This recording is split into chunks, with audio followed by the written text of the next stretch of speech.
This is the beginning of the Canard tape.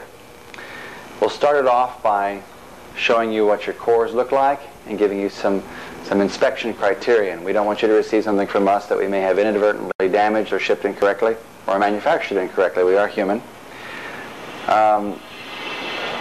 Firstly, this is what your core group should look like.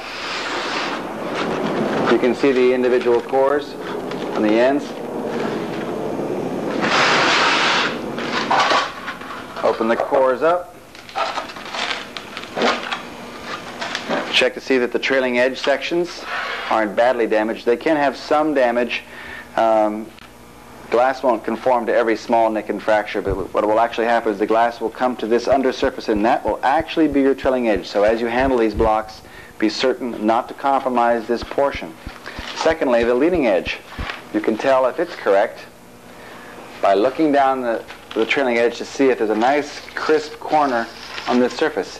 If it's semi-scalloped, then there's wire lag and it was hot wire cut incorrectly. This one's clean and sharp, both bottom and top side. There is no cut in this area. If you look at this surface and you see a bit of an hourglassing, then it was cut incorrectly. A small amount you can tolerate, but if it's very deep and the radius here is dramatically different than the radius here, then there was too much wire lag when it was cut. The second thing we're going to check is to make sure that you have a right and left inboard core. So we'll take them out of their flashings.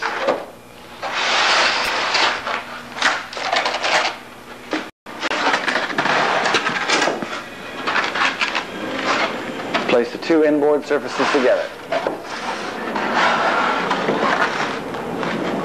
They should be identical on the ends.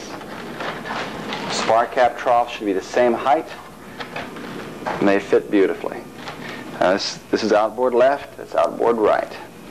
The two Canard tips that abut the ends of these sections come in a smaller group of blocks.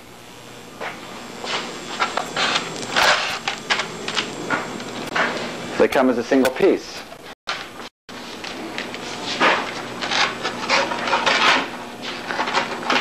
We cut them in a 22-inch length, and then you'll cut them in half, making 11-inch sections. Go on the ends of your Canard, and this gets cut off 11 inches from this end. Your main spar, other direction. It abuts to the shallow end of the spark cap trough. And the spar ends 11 inches of the Canard before the tip is attached. The same criterion is true on this. Uncompromised trailing edge, no scalloping in this area, clean, sharp edge here and here. This meets that criterion. We're going to break the leading edge off intentionally.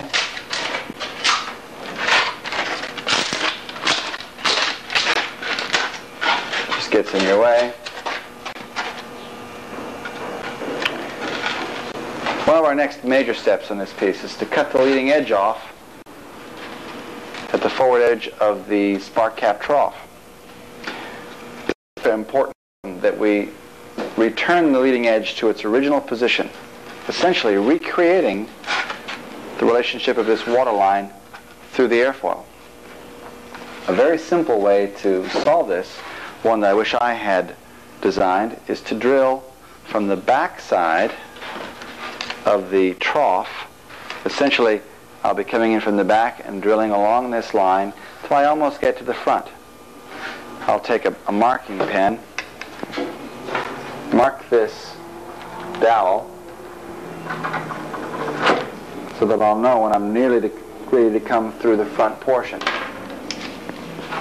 So, approximately in the area of this waterline mark, I come in from the back,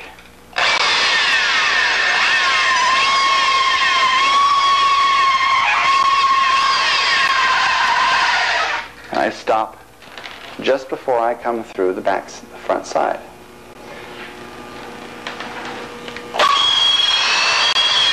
Do not use a drill bit. A drill bit will remove foam and loosen up the fit that you want on the backside. Now I'm going to do that at both ends, one in the middle and then one in the field between the center and the outboard.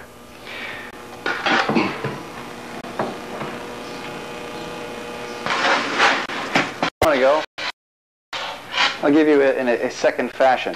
Take a pen, auto line, and mark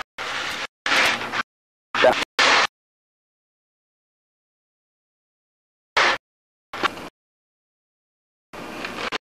of the elevator S channel. Now where I had actually drilled them was approximately, just make sure you're in the end or somewhere, 1.5 inches or so. And then one approximately in the middle, and then halfway between each one. Precision here is not at all important. 5 pieces. When you make the cuts on the ends, it's real obvious that you can visually parallel the dowel with the end, making the drill. When you get out here, it's not quite as easy to see. But if you come through the bottom of the block, it's not terribly important as long as it occurs relatively out here near the leading edge. Your dowel that you're going to reinsert in here later is not going to be long enough to go out and go through the foam anyway. I'll go ahead and drill these and be back with you in a moment. We're going to take this little tit off the leading edge. We're going to do so ever so carefully. The radius of this leading edge is the flight characteristics of the pitch of the pitch qualities in this airplane. If you do this incorrectly, the elevator on the airplane, its performance could be quite unpredictable. Make a pass or two, and then look that you're removing very little material.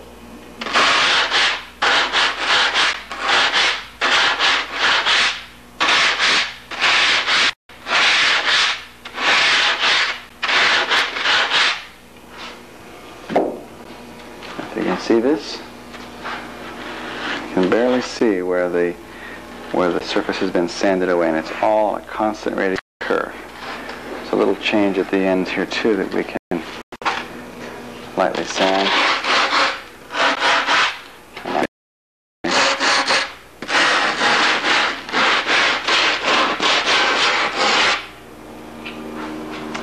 We do this to the 2 middle cores and the outboard core, and we set up for hot wire. After you've sanded off the initial, you can start at the bottom, radius, radius, radius. The crisp outer surface of the hot wired area really doesn't sand too easily. The portion that stuck out, that was proud of the surface, sands off much more readily than the burnt shell on the exterior. And that'll give you a real true shape right down your leading edge. Is going to be to place your core into its flashing. Take a hot wire template. In this case, it's a 90-degree triangle of aluminum with holes appropriately drilled so that you can get screws into the core. And when these were set up, the cores were cut using a water line that was parallel to the edge of the block. We hope you will check this before you hot wire off your leading edges, but make sure that the water line drawn on the end of your block, which you can clearly see on this block, is parallel to the bottom of the foam. If that is the case, which it should be, then you can take your 90-degree template, set it on the table, put it dead flush with the forward surface of your shear web cutout, your spark cap trough, and attach it. And then we'll take a hot wire, we'll put it against this surface, and we'll lop off the leading edge of this section. We'll do that for you in a moment, as soon as this airplane ceases running up outside. One thing I wanted to mention is these templates should be placed so that they there is the width of the wire between the edge of this template and the edge of the trough. Now we're going to set the hot wire in place. Richard's going to turn on the heat. I have it. And then we're going to cut straight down through the surfaces. There we go, coming on down to the block. A short reminder here, you have already drilled through the back sides.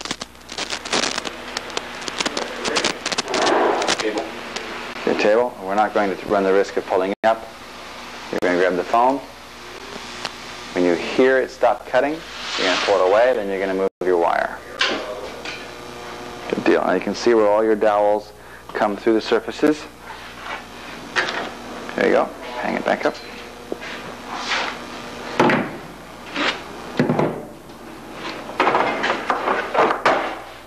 This is what your leading edge should look like when you're done cutting.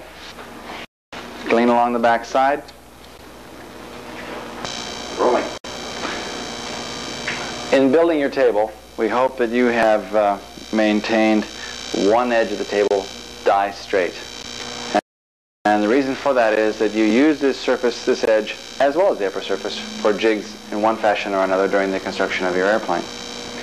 What we've done is we've taken some plywood and we've cut it 6 inches in width. We've marked it 3 inches down from one of the edges. And what we'll do is we'll place these marks against the edge of this table in this fashion, so that there's 3 inches of this sitting perpendicular to the upper surface of the table and dead straight. Then we'll take some 1x material that's 1.5 inches wide and place it against the edge of that. What this will serve is a jig. This edge will sit against the 1.5 material, and this piece will sit against this section. And then after you put the two pieces of lumber in place, you'll run drywall screws through holes that you'll drill through this, I would guess 2-inch ones, into the foam to hold them up against the surface, keeping them absolutely straight. If your table's straight, this is straight. If this is straight, your foam core is straight. What we're about to do is set up a jig that will allow you to glass your shear web while vertical, straight, and also allow you to attach your outboard tips onto that section when you're completed doing the glassing section. For starters, what you'll need is some 6x 1-inch material or 3/4 inch material, and we chose plywood in this case. So as I said, it's 6 inches thick, and you're going to measure down 3 inches from one side and then place that line along the one edge of your table that we hope that you have sustained being absolutely dead straight. Hey, look there, Ron. I'm going to drywall screw this in place, but the first few attachments, just to hold it in place, are going to be nailed. What's the chance of hitting a drywall screw underneath it the very first time?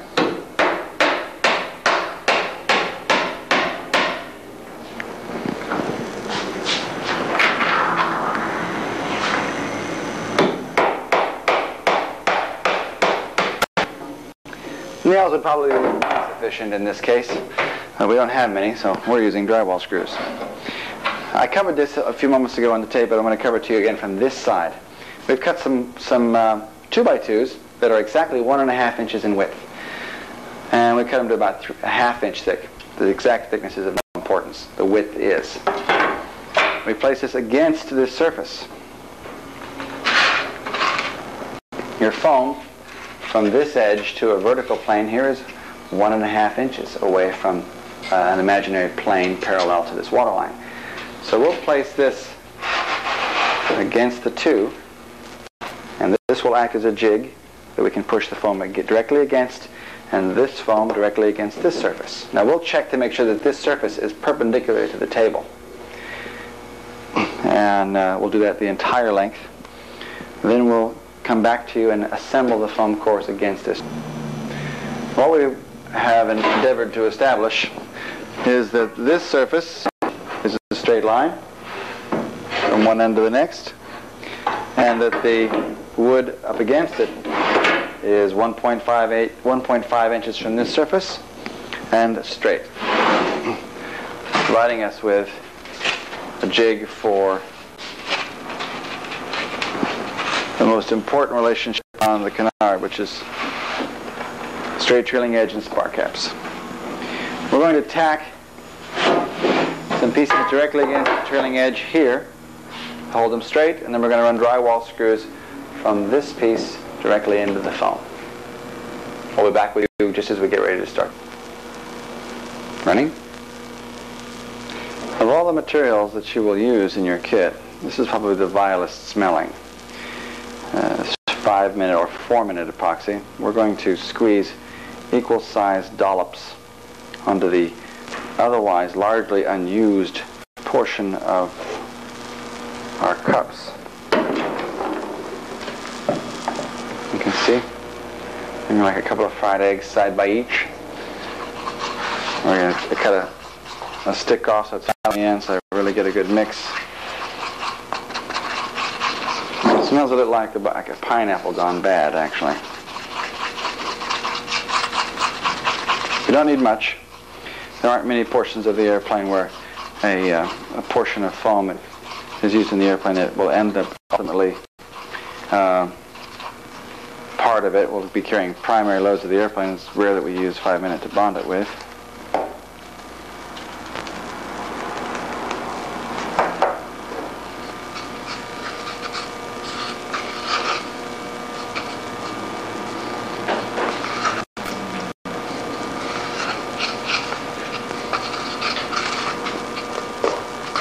Immediately after the mix,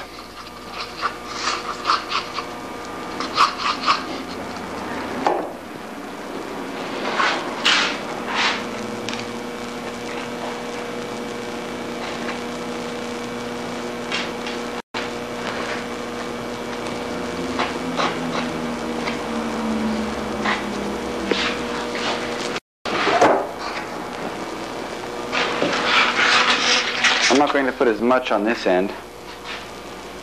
I'm going to smear it substantially thinner than I did on the rest of it. Push the foam. And then I'm going to place the two back again. Squeeze them together.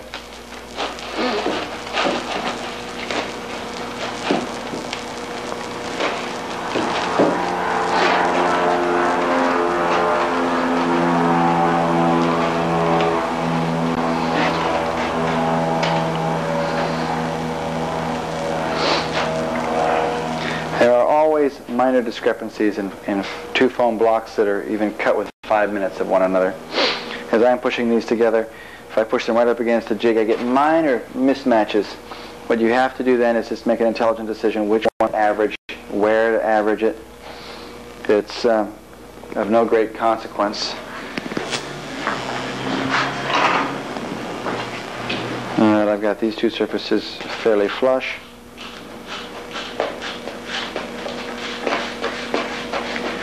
Even if these two surfaces don't end up being perfectly matched, don't be too concerned. By the time you've done the glass buildups and the cherubs in these areas, you're going to have tolerance buildups that make any imperfections here unimportant.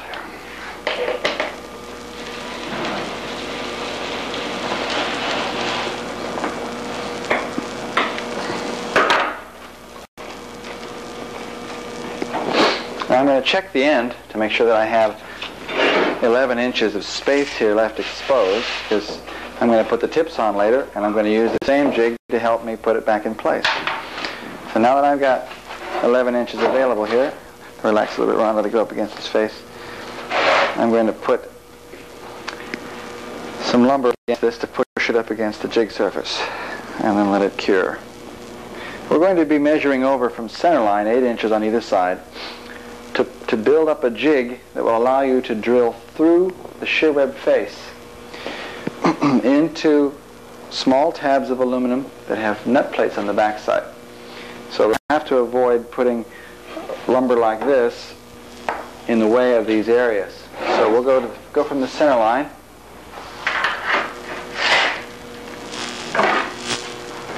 And we'll measure over 8 inches.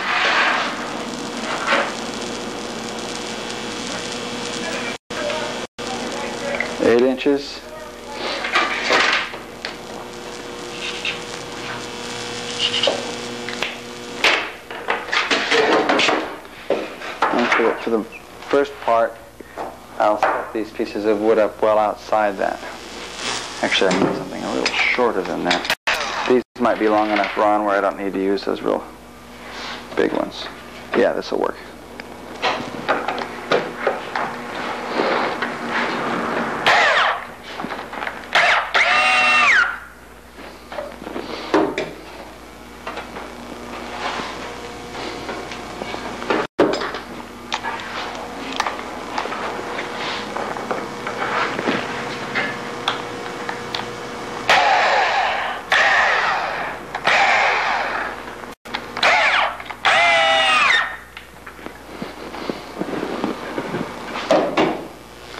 I'm out about 4 inches laterally away from the mark. It'll give me plenty of space to put in the jig.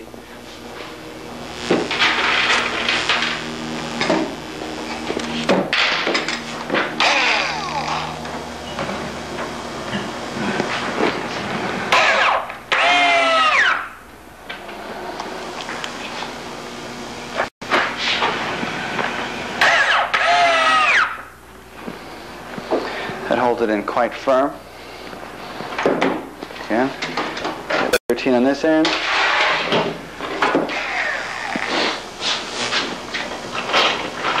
And before we go running drywall screws willy-nilly through from this jig face into the foam, we're going to drill some oversized holes so that we're not pulling we're not actually cutting thread in the wood. We just want to be pulling lightly on the foam as we come through the surface. And they'll just be under the skin surface here.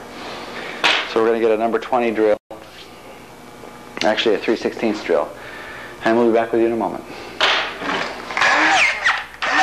And we've left enough room at this end for that 11-inch block that goes on the outboard end. We've left enough room on the opposite end again for the 11-inch block. You've watched us attach these pieces of wood on the opposite side that you cannot see at the moment. It clamps the jig edge of the foam against the 1.5-inch wide piece. Now, while we've made sure that this is tight and down on the surface, we take drywall screws. We've pre-drilled this jig edge with a 3/16 drill about every foot, and we put the drywall screws in place, and then we tighten them. You can see I'm loose at the moment. We get them up close to the surface, and then we just pull them up so that they're snug. You don't, don't want to strip the threads of the foam, which is like saying handle the moth's wings and not take the dust off of them. But they're definitely firm, and you sight down this edge to see if it is dead straight. And in this particular case, it is. Now we're going to lay out where the lift tabs go. You need to take note of what is up and what is down. I have seen Canards with lift tabs going in the wrong direction. You don't want that to happen to you. We'll show you how not to do that. And presently, this is the bottom surface. The lift tabs will come down. We're going to make a jig that fits on this surface that comes up and comes across, goes back down the opposite side, and ties into the top of the table. We'll show you the making of those and setting them, and showing the clearance that you'll need for the glass buildups that you're going to put in place here. And we'll be back with the next thing we're going to install, or set up, are the CLI. These are back plates behind the shear web, and the lift tabs. They're drilled, they're match drilled so that they're exactly the same. What we've done is we've gone from the center line of the blocks where the two mate, and we've measured out, as I go to the 9, I've gone to the 1. So we have 8 inches to the left, 8 inches to the right. Measured up from the bottom of the spark cap trough, we've measured 7/8 of an inch to this point. And we've drawn a line across the 8-inch dimension. That gives you an X. That X corresponds to the center bolt hole. I simply parallel this edge of the CLI, which means Canard lift tab insert, from the edge, and then I'll draw a line around it. I'm going to take a Dremel router base, set it to an 1/8 of an inch depth, and I'm going to route out everything inside this depression. I'm going to do so on both surfaces.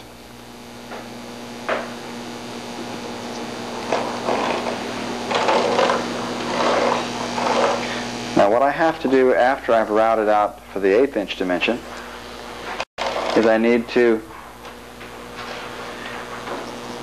put nut plates on the back side of these and make depressions in the foam for the nut plates as well. Then we're going to scuff the back side and bond them in with 5-minute epoxy. We're not really concerned about the bond of the foam. It's just there just to hold it in place while we're getting ready for the glass work that's going to go over top of it. Now prior to actually glassing over this surface, I will make a jig that goes over this surface that will allow me to drill through the glass and find these holes again. We'll get back to the nut plates, the Canard lift inserts, the CLIs, require nut plates on the back side. There are 3 of them. What you see in this particular is floaters, and the ones that we supply you in the kit are not floaters. And you simply put the nut plate on the back side of the CLI, or the front and back are the same, and you put a bolt in them, and then back drill through the nut plate, centering it in place. Countersink the opposite side with and take the supplied rivet and upset them, attaching the 3 nut plates in place. Now we're going to take this, set it over the marks that we've made, and push them into the foam, creating depressions showing where we're going to remove the material.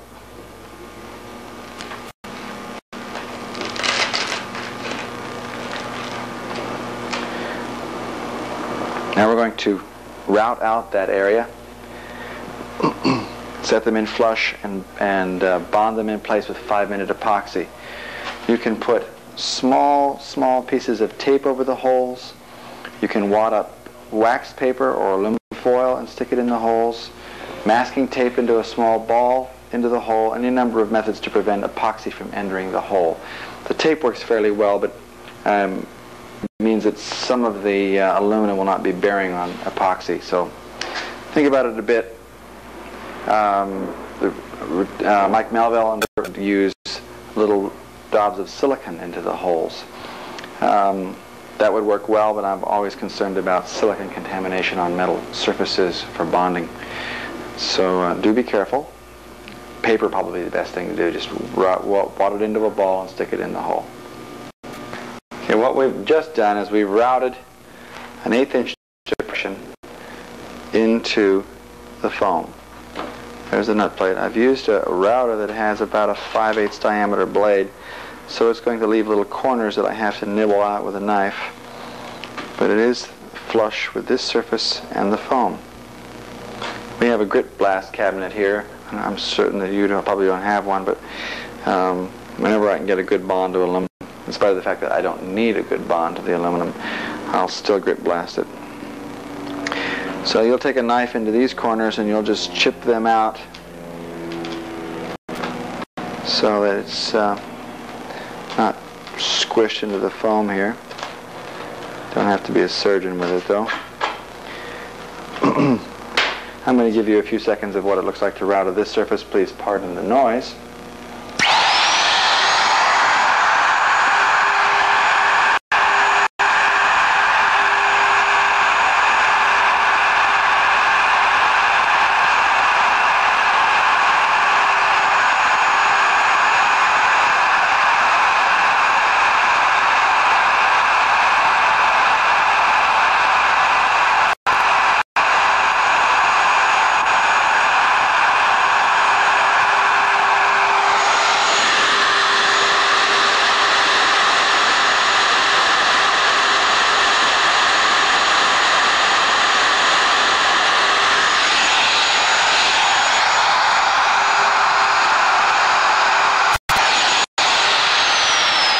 Not certain you can see it, but what I'll do is I'll find a portion of the router that I can place my finger on. I get it cutting on the edge. I'll put my finger against the side, and I'll use that as a router guide, sliding down one side or the other as I make my pass.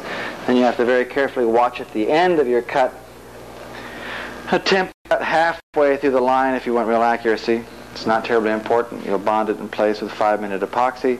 When you get ready to glass your shoe web over this surface, you'll lightly radius these edges. Do any microfill necessary. You'll note where all the holes are. I encourage you to mark them on the surface so that after you're done with your glass work, you can find these holes, open them up, put the dowel back in them, and allow it to cure. So that after the cure, or partial cure, then you can reinstall the leading edges back over top of your shear web. The next thing we're going to do is set this up. So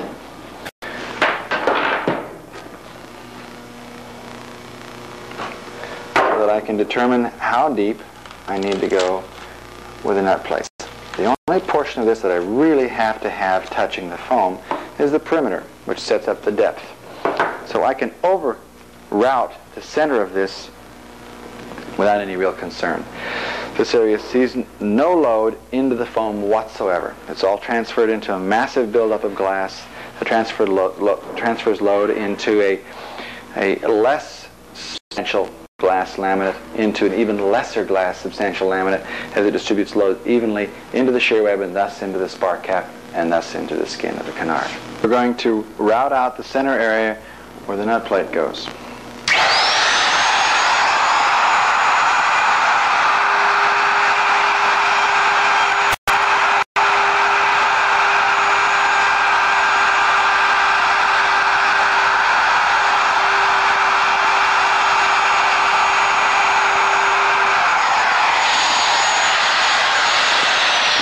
If you notice,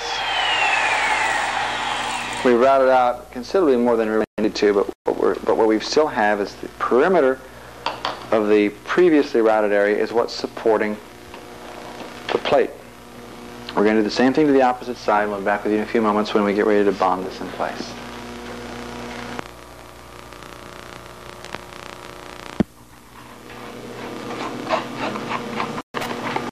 Check windows. All right, we've mixed up about 2 nickel-sized dollops of 5-minute micro. I'm here basking in the aroma. A little bit of micro balloons to it. Thicken it down. You could just use straight micro or straight 5-minute.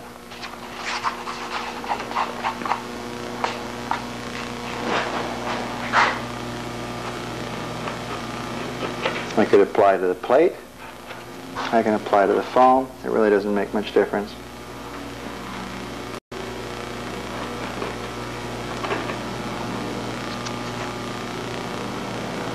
Largely up to you. It's not a structural thing.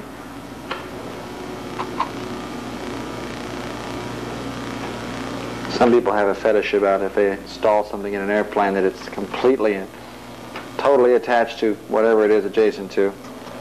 And maybe that has something to do with this particular method.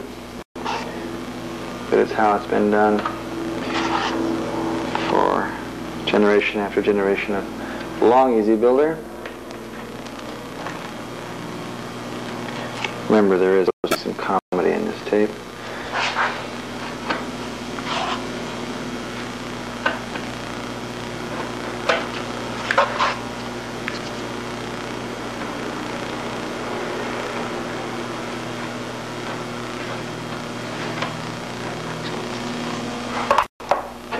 It doesn't matter which one goes on which side yet because we have not made the jigs that determines where they go. You might also notice that I'm not wearing gloves. Since I do have a grit blaster available to me, if I've gone to the trouble of grit blasting them, I might as well keep them clean and not transfer anything to my hands, which means that when that was mixed, I didn't hold the individual containers by themselves because that means I would have gotten unmixed epoxy on my hands and I'd have defeated that entire purpose. This is the definition of being anal retentive.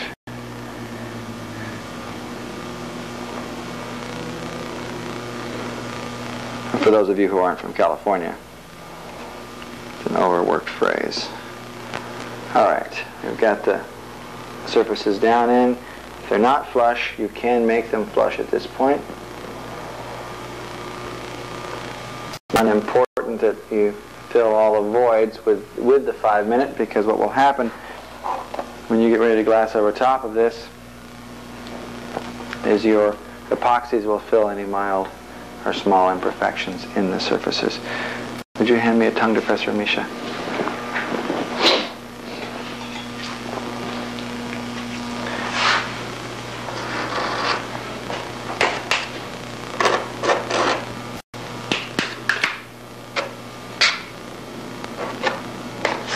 I would prefer not to get 5-minute on top of these plates, though, because it does not have near the bonding qualities that the structural adhesives have that I'm going to be using later. That's about as good as we're going to get.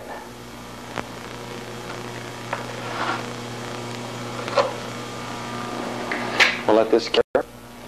About 5 minutes from now, we'll start making a jig that comes up and makes a bend.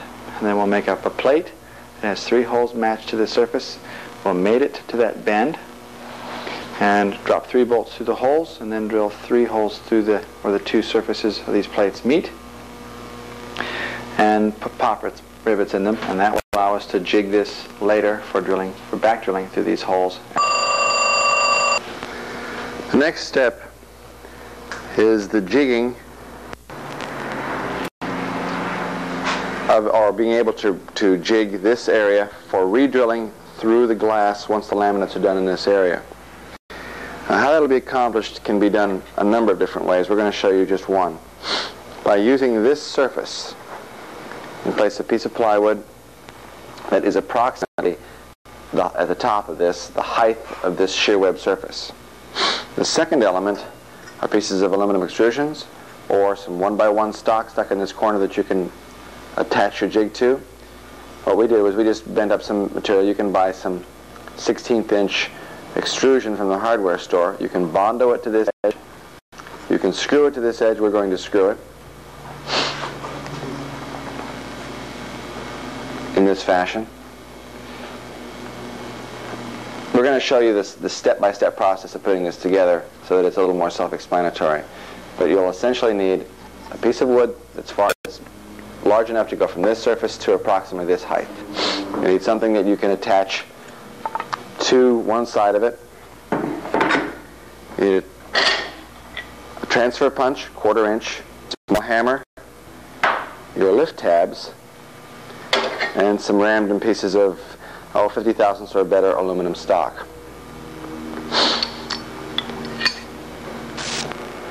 We're going to take one of the pieces of wood, take the bent piece of extrusion, or bent aluminum or extrusion, and we're going to run screws into it. They're a little on the long side. Doesn't really matter. Approximately flush will do. We're going to make all this fit in the last step.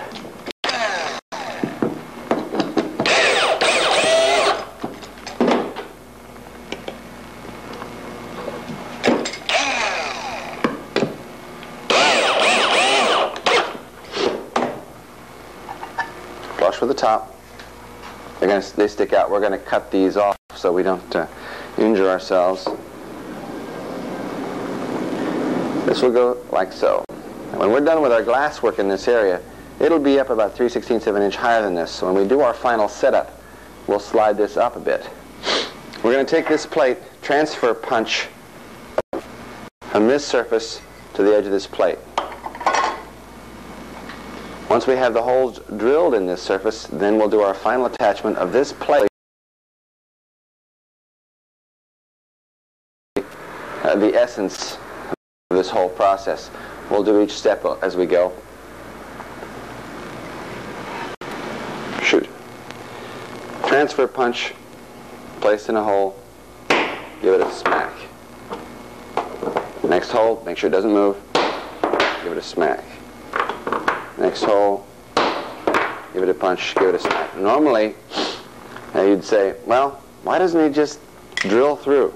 You'll expand the diameter of these holes in doing so, and it's a very unprofessional thing to do. Now we have the 3 punch marks. We'll go to the drill press, and we'll drill these small first, and then bring them out to 1/4 inch. I'll be back with you in a moment. Now that we have our plate drilled, we take something that will generate a tolerance, put it underneath the surface, run the bolt through. This is a 1/4 inch, 3/16 would be sufficient.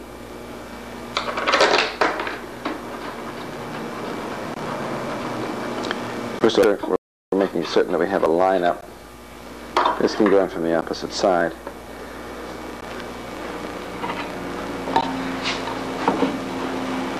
Now, it may be obvious to you at this point that why didn't that dummy just screw this piece of aluminum right to the top of the wood? Well, or I could have left it long and I could have attached it to both surfaces. We're going to Bondo this in place. But I'm going to run a couple of drywall screws from this surface right through both of these faces. And I'm going to do that right now on video.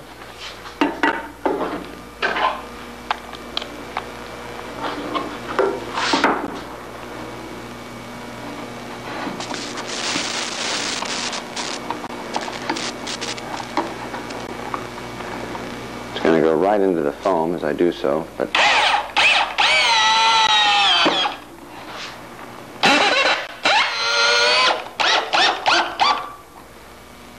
and we'll make certain that everything still fits.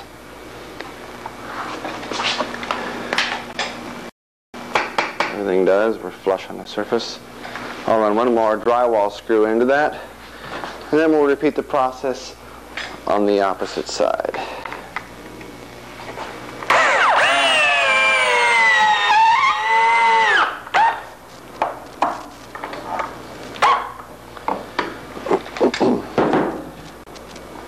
I could drill this and run 3 pop rivets in place, or I could Bondo it, probably even super glue it, although I wouldn't recommend that because super glue does have kind of a fracturing tendency.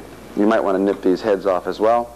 But as you can see, the idea is that with these 2 screws out, this whole thing comes off if the bolts have been removed, and it allows me to, after the glasswork is done, to drop a drill bit into these holes and reproduce the original positions in spite of the fact that I won't be able to see them. All right. Both in place. And we've sanded this plate here. We've removed the screws from this side so that we don't lacerate our lower body.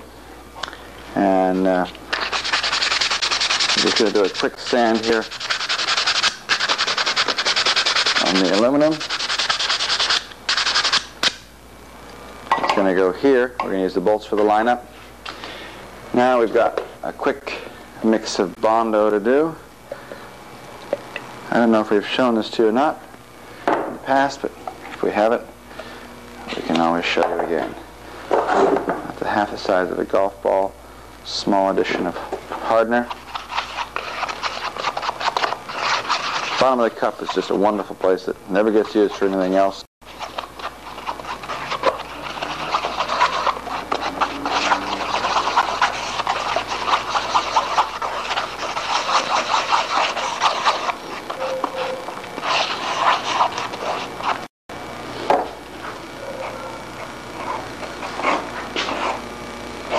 You want it really to stick, rub it into the aluminum. Now, as I mentioned before, why didn't he extend it out onto the wood? Well, in this case, he did.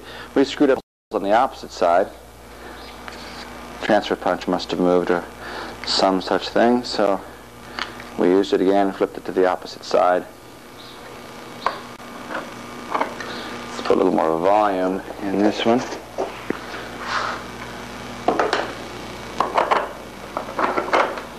Slip our spacer back in place.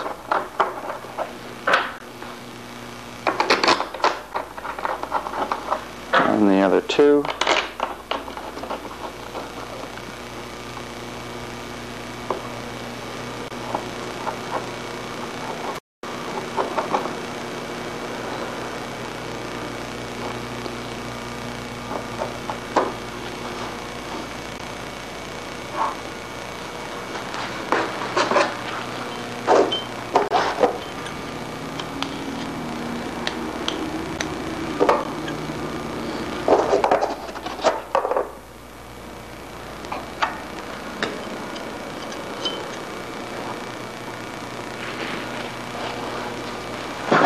spacer. Bolts. The only two bolts that you really need are the ones to the far left and far right. The one in the center had better take care of itself, or you've already made a mistake.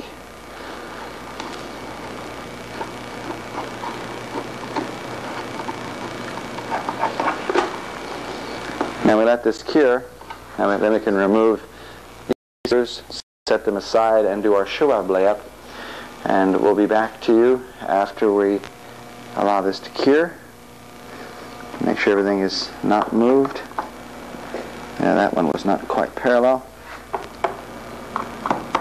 Make it right before you leave, because once it's set, you're stuck with it, what you've got, or you have to redo it. I hate that when that happens.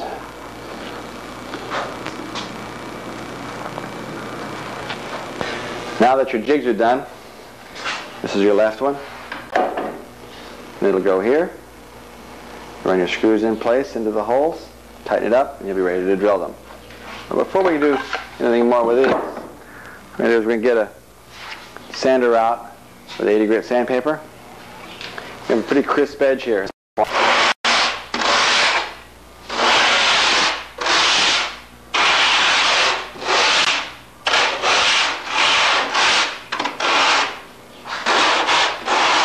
Remember the radius that you put on your shear web on your wing.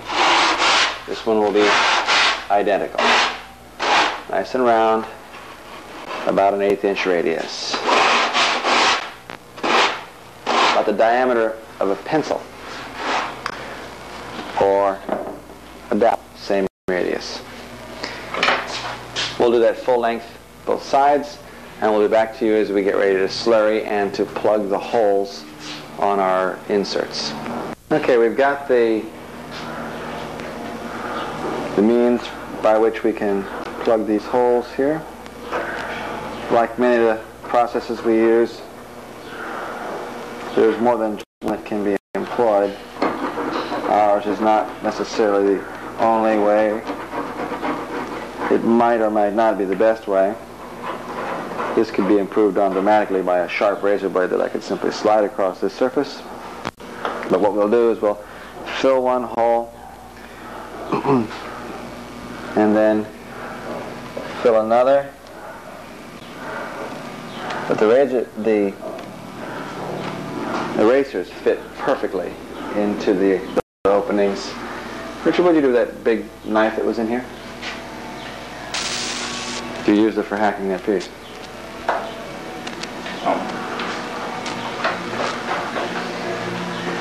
Oh, right there. Is the tape still running? Yep. Okay. Just make it pass, trim it off flush. Pass, trim it off. That seems to work just.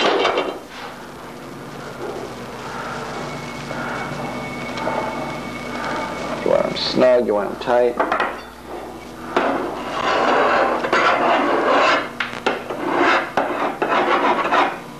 That's what they'll look like. We'll do the same to the other side. Be back with you as we're slurrying the shear web. Before we go, I wanted to mention one other thing.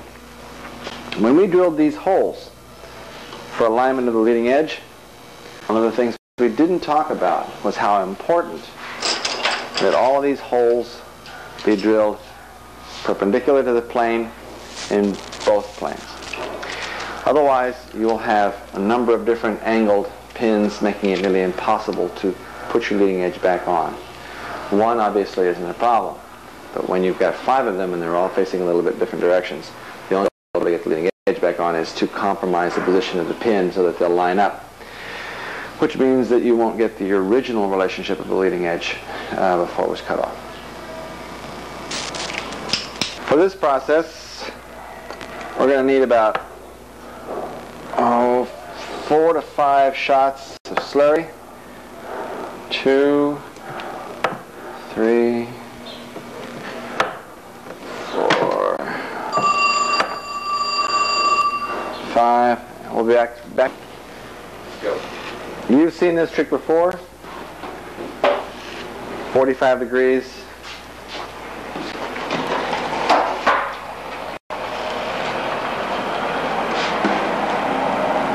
marked on the face of your shear web,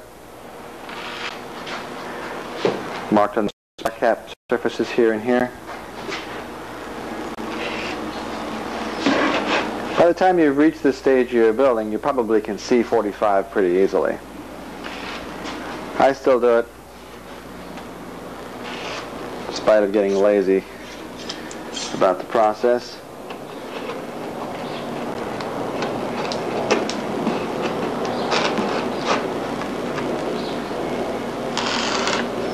So we'll run these on the top and bottom faces and the forward face of the shear web, and we'll be back to you in a few minutes with the application of the slurry. When applying,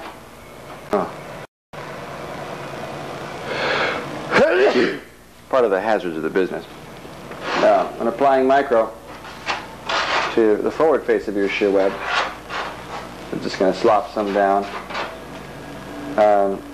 Do not to fill up slurry. And if you do,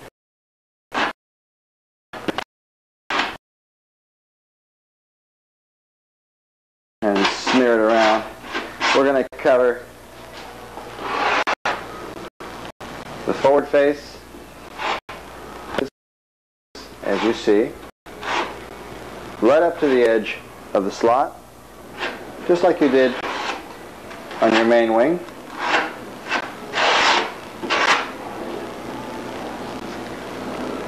So this is this repetition for you, and we'll see with the rest of this. And we'll be back to done covering this whole surface of the first application.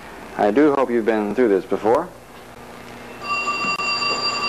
And we're applying glass 45 degree across the face of the shear web, keeping the grain orientation straight, going around the radiuses. You've referred to your plans for the exact number of plies.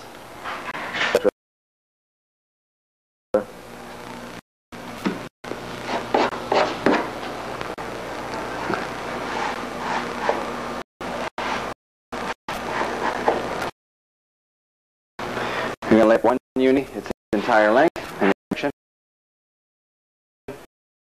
Wetting out the ply will be the same as it was shear web we have done, and we'll get the two plies of uni, 145 this direction, 145 the other direction. We'll get that done. We'll be back to you with the second application.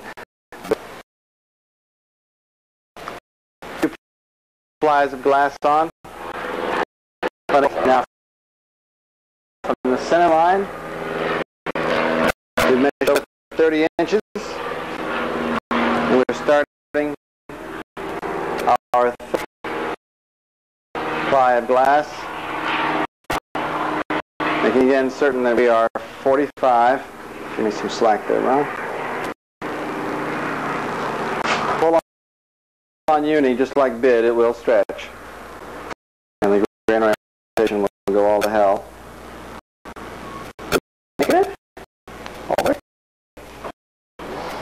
Looks as though we're getting one piece. Don't compromise grain orientation if it doesn't want to.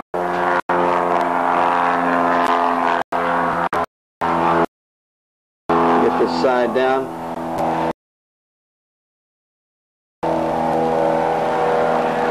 We'll be back to you on the next pairs, which will be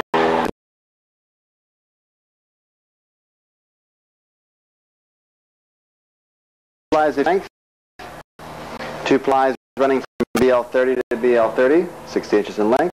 Now our first layer of bead running total of 40 inches.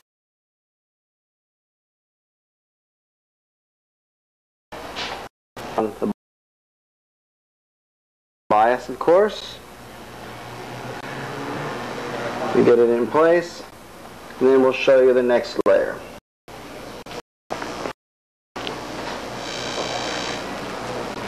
Okay, last ply of bid in this application goes from BL10 to BL10. And same application.